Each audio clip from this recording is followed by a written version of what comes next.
What's up, garden nerds? Today we're gonna nerd out over bees. I have Trent here with me.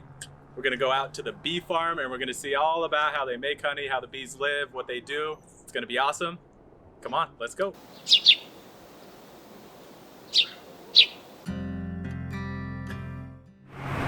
All right, yeah, there's a queen right there. Oh yeah, you can just tell because she's so much bigger. Yep. Point her out again. She's right there. There we go. Yeah, a lot of times she'll be marked with a little like blue or red dot or green, so we know how old the queen is. It also makes it easier to spot her. Yeah. It's like, you know, it can be kind of hard to catch her in all those bees. When you're going through 100 plus hives, trying to find the queen in all of them, oh man, it can be so time consuming. Every hive should have their own queen. A lot of times they can even have two queens if it's big enough and we structure it right. If they don't have a queen, in fact, it'll happen sometimes when the queen will die and the workers start laying eggs. It'll all be drone bees, and the drones are the males. Okay. And what all the males do, they just mate with the queen, and that's pretty much it. Without a queen, your hive's gonna die soon. A lot of times though, what they'll do, so the queen, you know, is obviously laying eggs. We'll see if we can see anything here. So if she dies, there's still like really fresh larvae. The bees will be able to create their own queen. So what they'll do is they'll give the certain larvae that are really young, we'll give them the royal jelly, and then they will turn into a queen. And what they'll do is they'll usually get at least 5 or 6, and a lot of times you can see the queen cells. So like this here, this is the larva, what it looks like. So when it's a queen, it'll look like a peanut just sticking off the side of the comb. So I mean, this, obviously it almost looks like honey. This is honey right here, and all this is larva. So when one of the new queens hatches, they'll kill all the other queens in the other cells. This is the queen excluder. So most hives, if not all of them, will have one. And what it does is it just keeps the queen either in the top or the bottom. She can't go through. All the other bees can go through it, but she's just too big. So like in springtime, we'll keep her down at the bottom, and then we'll start adding these boxes. They're called honey supers.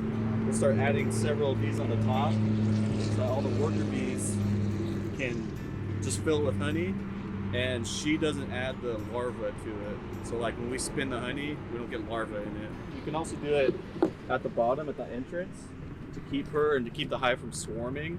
So when they swarm, usually the queen will leave with them. So if she can't leave, there's like, a really small chance of leaving. It's usually best to reduce the entrance down. So like, they really only need that much space to get in. And it's best to do that because it helps keep, so a lot of times there'll be like guard bees, and they'll stop other bees from other hives coming and robbing. And then it'll also help keep pests out of their hives. Especially with a weak hive like this, we really need to reduce it down. A lot of times we'll just put a piece of foam. In this, there's a little piece of wood, so you can see the entrance is just from here to here. Got it. That's kind of more like what it's. So how much, like this one box, one hive, how much honey is that actually going to produce? So it really depends on the time of year. It also depends on the size and the strength of the hive. So each box, if it's full, will give us about 3 gallons. I mean, some years are better than others too with the blossoms if they don't last long. But yeah, you might get 3 gallons per month per box. Okay. Possibly more or less, but maybe that's a good average. You can see a lot of this stuff here. So this is all wax. And then a lot of this stuff that's like gluing the frames together is usually propolis, which is actually super healthy for humans. It's like has really strong antibacterial properties. That's what this stuff is here.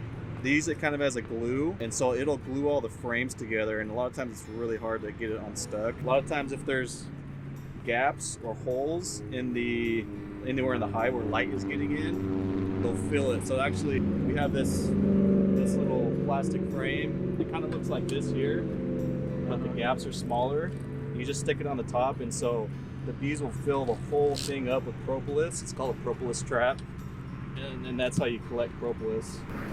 A lot of times people will have a pest control company spray, like 1 year, spray bees, but they won't remove comb. So they'll just kill all the bees, but all the comb will still be in the wall or the attic or whatever. So then several years in a row, they'll just get bees back in the same spot, because the bees can kind of smell the pheromones and the wax and the honey from the old bees. So that's why it's best to get a beekeeper like me to remove them and remove all the comb. And then what I'll do is I'll spray like a odor blocking, like Kills odor blocking paint, just to help cover up the smell of the old bees. So you're a lot less likely to get bees back in the same spot. I mean, if they're like in your attic or in stucco, they're just getting in a really tiny hole, and that's all they need.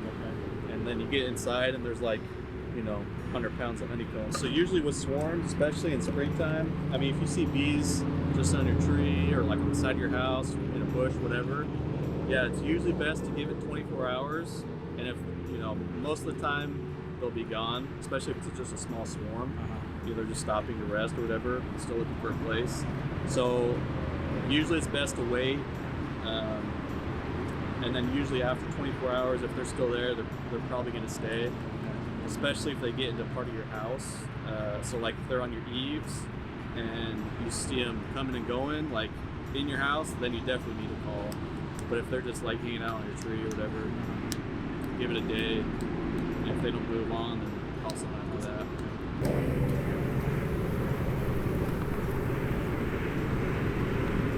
See, this is a kind of a weaker hive.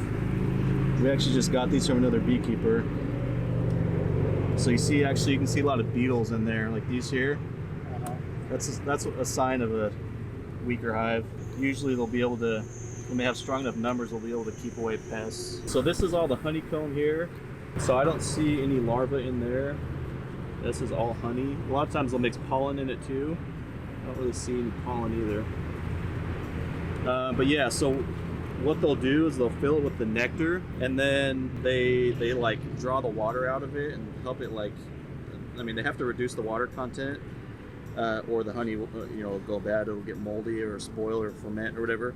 So that's when we get honey, is when they get it to the right consistency, the right amount of water. It's nice and thick with a beetle, and then they'll cap it off, which is what you see here.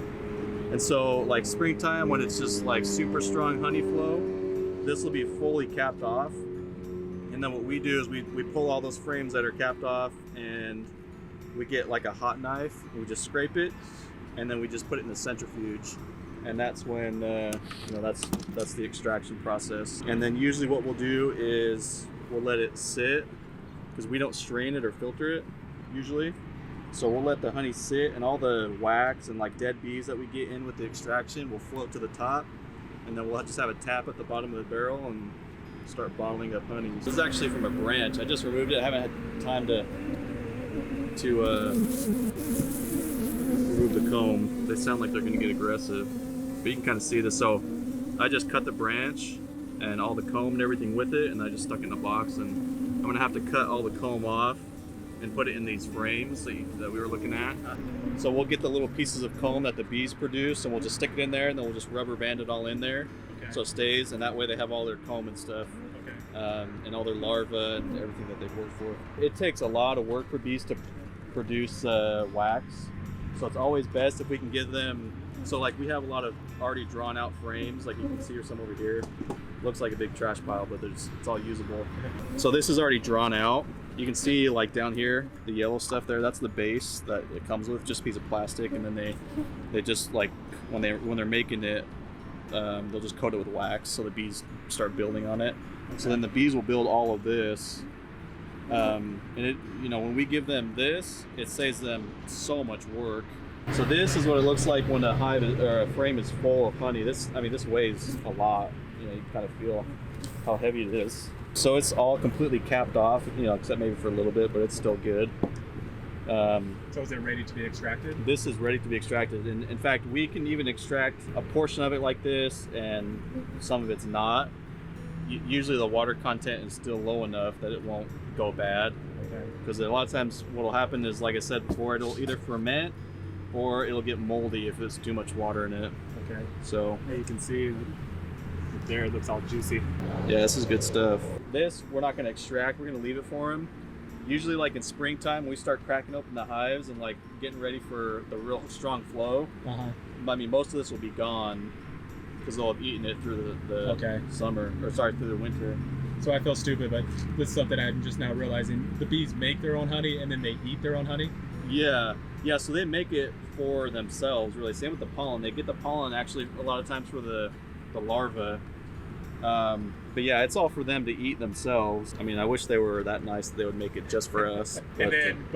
So we take the honey, but you just always make sure that you leave enough for them. Yeah. So in springtime, the real heavy blossom time, they'll have so much excess honey. It doesn't make any difference to them if we take it and extract it. And so another thing we'll do, like this time of year when there's not as much blossom opening up, which you actually come see over here, we do supplemental feeding. So you can see them in there. This is a pollen mixture. It'll have vitamins and certain sugars and other stuff that they obviously really like. We have our orange blossom, which is tastes really good, tastes really floral. It tastes like the smell of orange blossoms when they're in full bloom. It tastes amazing. And it's really like a light tasting, it's really sweet. And then like our summer blend, which is like cactus blossom and like Palo Verde and stuff. Yeah, you can definitely tell when you taste it. And then like the mesquite honey is like a more rich, like full, kind of bold flavor. It's a really dark color. Yeah, and it just depends on what the bees are pollinating. So that's where all that comes from. Buy honey from the store. A lot of times what they'll do, they'll just take honey from all over the world or all over the state or country or wherever. They'll just get this huge, bunch of honey in. They'll cook it. So what they do is they add water to it a lot of times. Then they'll heat it up and then they ultra filter it. And then they add corn syrup to it. And there's a certain amount that they can put in without putting it on the label. And so a lot of times you buy it and it's like you're just eating corn syrup. Like, for example, if you look at the honey from KFC, the honey spread or whatever it is, like the first ingredient is corn syrup. And it's like, so not good stuff. You always got to buy honey from a local beekeeper. So your honey is like 100% honey. It's just honey. We don't add anything to it. We don't even really take anything from it. The only thing we get out of it is like the wax, big chunks of wax and dead bees from it. We don't ultra filter it. We don't really even strain it usually. Sometimes we will, but usually we'll just let it separate and then we'll just take the good stuff. So, And the other good thing is that local honey is really good for allergies too. I mean, because it has natural pollen in it from the extraction process, and because it's the nectar that's giving you allergies and the pollen as well. So it's really good for seasonal allergies. Our orange blossom honey, for example, is great for springtime allergies because it also has Palo Verde and it has a little bit of mesquite in it too, and it's just amazing.